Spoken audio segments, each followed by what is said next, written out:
Hello everyone, welcome back to Legal Insights channel Kaydanivato. In this video, we are going to discuss BNSS 2023 Chapter 5 titled Arrest of the Person.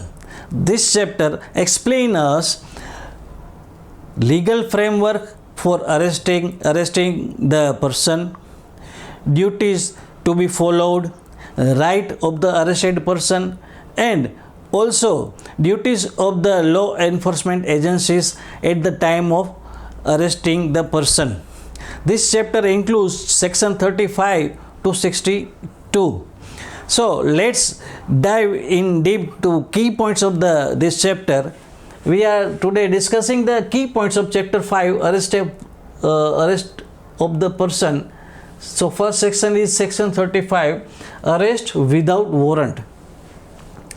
Under section 35, a police officer can arrest a person without warrant if the person is caught committing an offense, there is a credible information or suspicious against the person, arrest is necessary to prevent further crime, protect evidence, prevent witness tampering, or ensure the attendance in court. The offense is punishable with imprisonment for 7 years or more. The person is declared an absconder. The person is found with stolen property.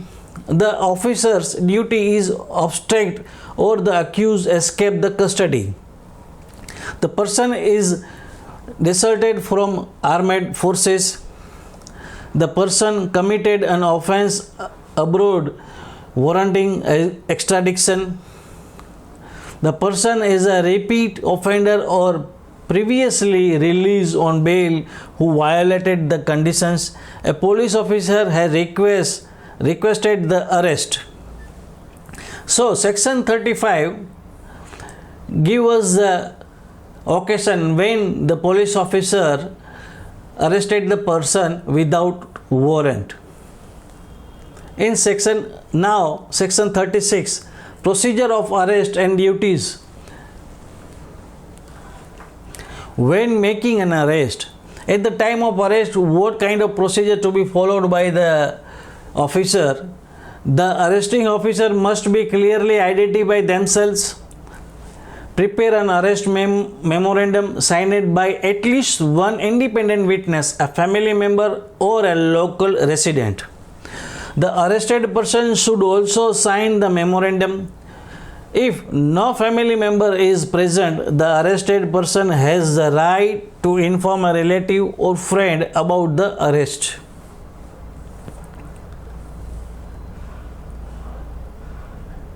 So section 36 defined as the duties of the officer at the time of arrest. Now section 37 designated the police officer.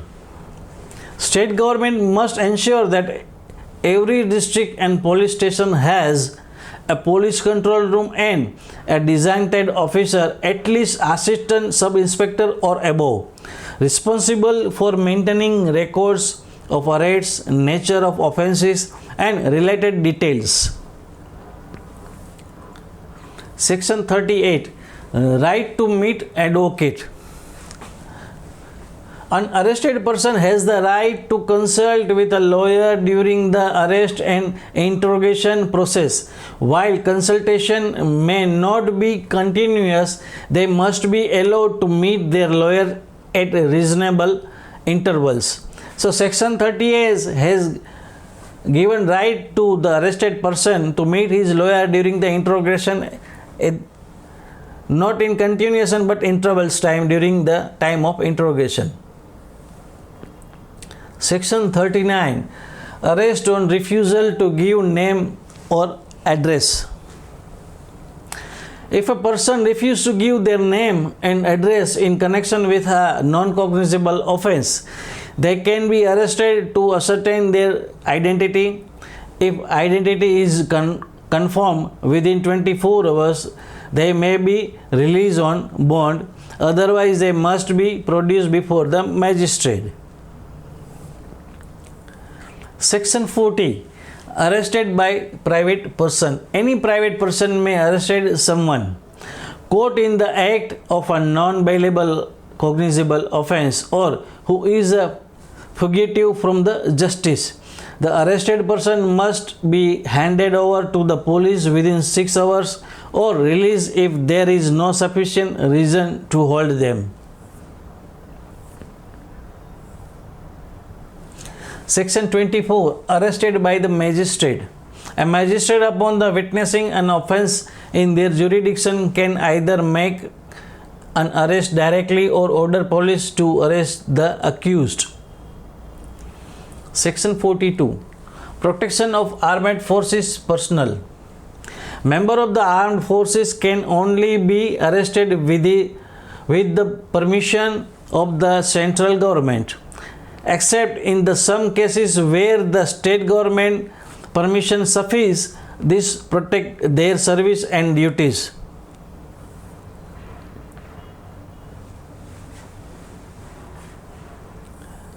So in case of armed force person arrested, then section 42 is come into force. In this section, it's clear that the member of the armed force can only be arrested with the permission of the central government, except in some cases where the state government permission is sufficient. Section 43. How arrest is made. It is a very important section that gives us the guideline that how arrest is made. An arrest is usually made by the physically touching or confining the person. However, woman may be arrested by the verbally informing them. Force can be used only when necessary. Entry into the premise can be made forcibly if required. So here the section 43 is defined that how arrest is made. Section 44. Search of places entered. If the accused is believed to be hiding at a place, police can search that place. Entry may be made forcibly if permission is denied. If the premise house a woman, prior notice should be given if possible. Section 45. Pursuit into the other jurisdiction. Police can pursue a suspect beyond their jurisdiction anywhere within the country to effect an arrest without a warrant. Means police can pursue the other jurisdiction also when the arrest is made. Section 46. No unnecessary restraint. Only the minimum restraint necessary to prevent escape should be applied to a person under arrest. Section 47. Informing grounds of arrest and bail rights. The arrested person must be informed of the ground of arrest promptly, and if the offence is bailable, the right to bail must be communicated. Section 48. Informing relatives or friends. The police must inform the arrest person's relatives or friends about the arrest and location and record this information at the police station. The magistrate must verify this before any hearing. Section 49. Search of arrested person. If bail is not granted or the person cannot be released, a search must be conducted. Female officers should conduct the searches of the woman and a receipt of the seized item must be provided.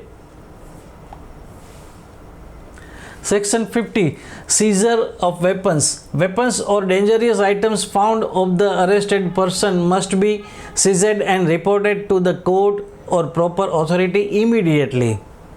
Section 51 and 53. Medical examination. When necessary, for example in sexual offence or where bodily evidence is required, medical examination must be done by the qualified doctor. Female suspect must be examined by the female doctors. Medical report should be sent promptly to the investigation officer. Section 54, identification of accused. If identification of the accused is required, the court or police may arrange for witnesses to identify the person. Identification of vulnerable witnesses should be conducted under magistrate supervision with records maintained. Section 55 and 56, arrested by subordinate officers and health considerations. Subordinate officers may make arrest only within the written authorization from a senior officer. The arrest person's health and safety during the custody is the responsibility of the arresting officer.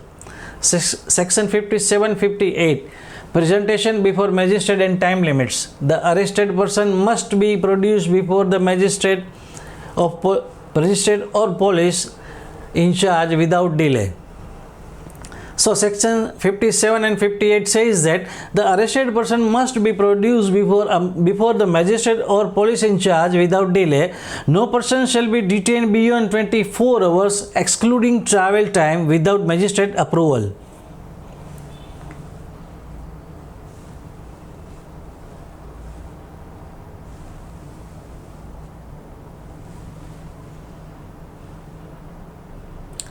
Section 57 and 58, presentation before magistrate and time limits.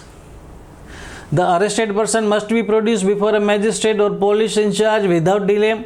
No person shall be detained beyond 24 hours excluding travel time without magistrate approval.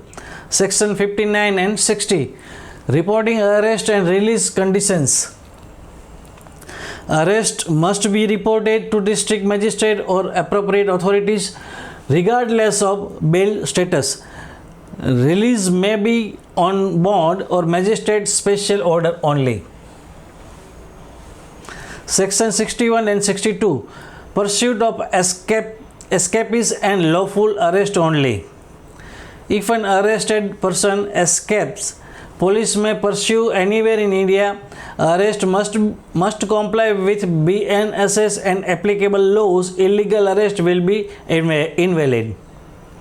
Now the conclusion of the chapter 5 is, so friends, today we covered the entire process and legal safeguards around the arresting a person under BNSS 2023 chapter 5.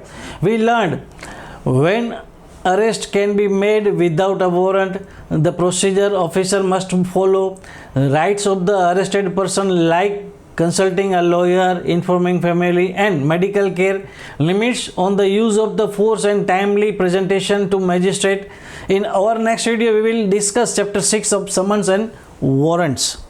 So friends, if you found this video useful and this series also useful, then do share, do like and don't forget to subscribe the channel. We'll meet soon in next chapter. Till then, bye. Take care. Jai Hind and stay connected with Kaydanivato.